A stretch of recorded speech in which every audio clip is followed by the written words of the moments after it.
Which books should a person read at least once in their life? The Man Who Mistook His Wife for a Hat by Oliver Sacks. The Very Hungry Caterpillar. Crime and Punishment. The KGB used Dostoevsky as part of their training for interrogations, and it was so effective that the CIA was convinced they had developed a truth serum. He really knew how to write about the inner workings of the mind. Man's Search for Meaning by Viktor Frankl. The Things They Carried by Tim O'Brien. A Short History of Nearly Everything by Bill Bryson. Catch-22. Hilarious, depressing, couldn't put it down. You Must Learn Snowden's Secret. The Importance of Being Earnest by Oscar Wilde. Reading plays is a great experience, but this one is hilarious. The Stranger by Albert Camus. The Trial by Frank Kafka. The Old Man and the Sea by Ernest Hemingway. All three tackle the struggle of a man and the society around him. Mersault in his simple otherness and detachment from those around him. Hergé in his suffocation under a society and system that is other and inexplicable to him. Finally, the story of Santiago and the society that determines he has no value.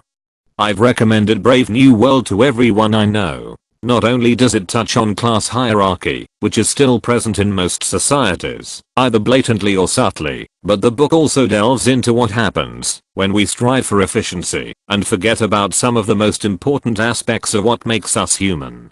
The Little Prince by Antoine de Saint-Exupéry. Very short book, but I believe everyone should read this at least once, especially adults.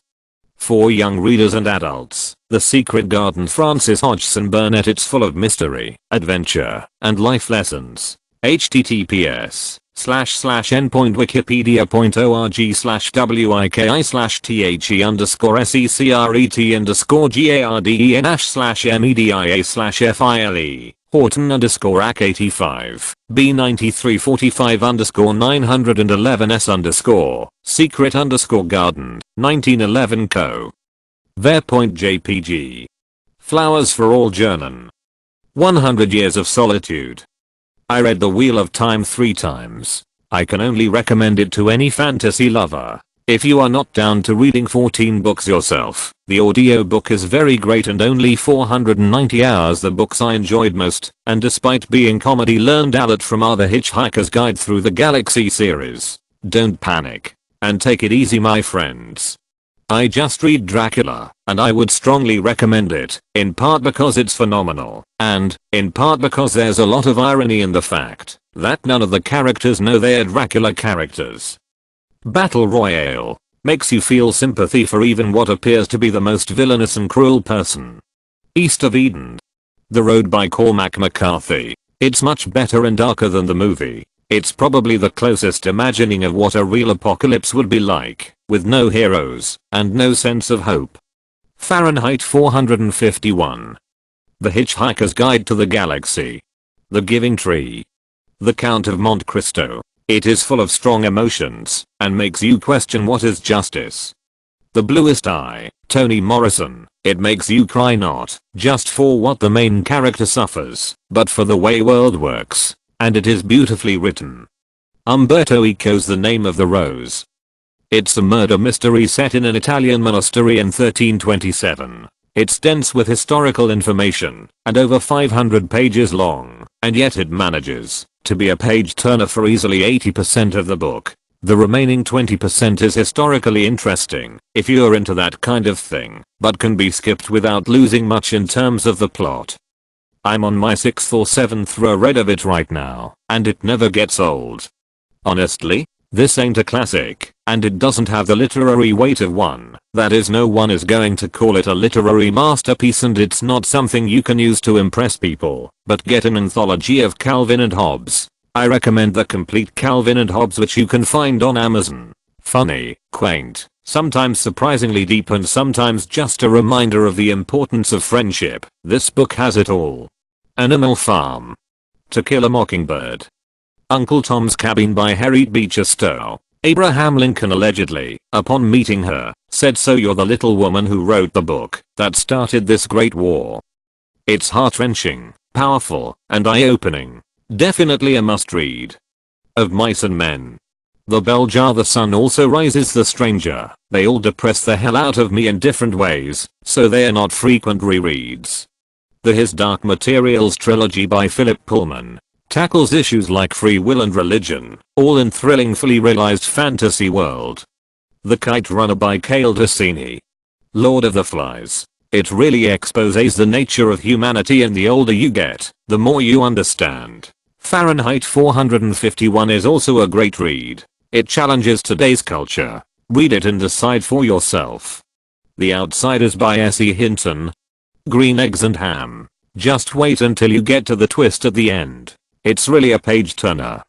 There's actually a book for this question. 1000 books to read before I die.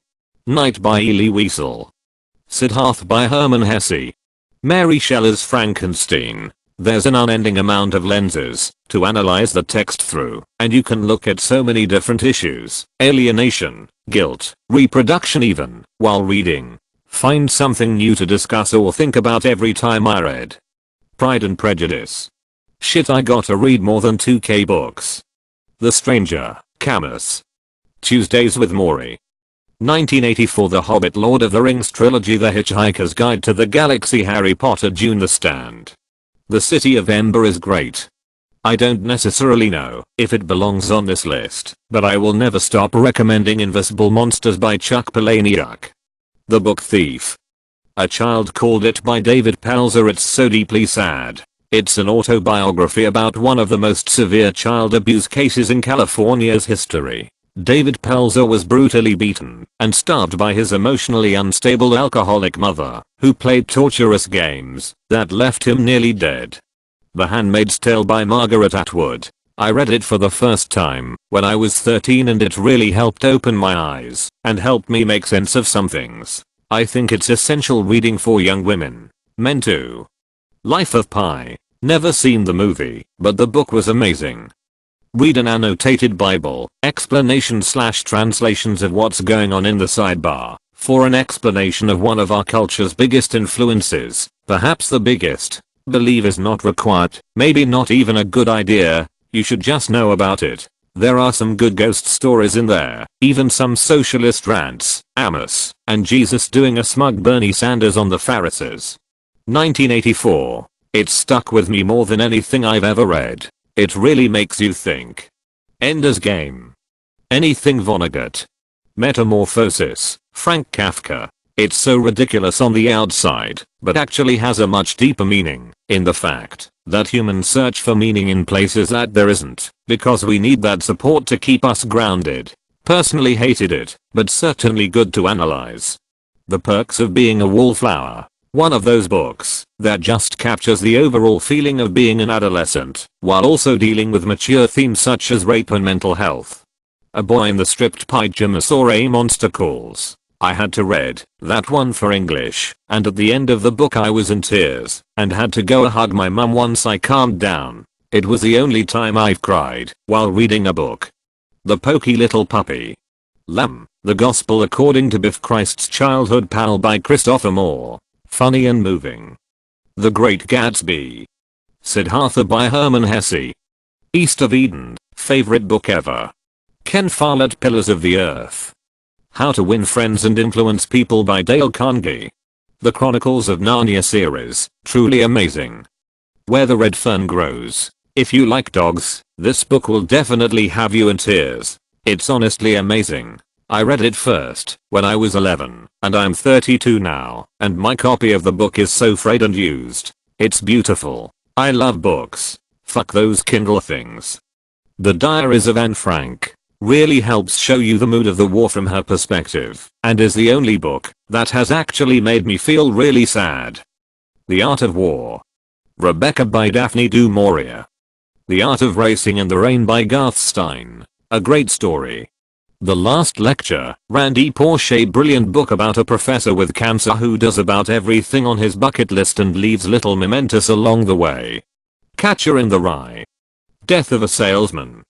This'll get buried but don't care. The Master and Margarita is a true work of art. Fascinating and tragic author history as well. Peter Pan by J.M. Barrie. That is definitely not a book meant for children. For me personally, it helped mentally prepare myself to leave for college. Flowers for All Journan by Daniel Keyes. Yertle the Turtle by Dr. Seuss. Fahrenheit 451 by Ray Bradbury. RIP. It has a good storyline and teaches or shows a lot about censorship toward people in a dystopian civilization in the future. The Hobbit followed by the Lord of the Rings trilogy. No doubt.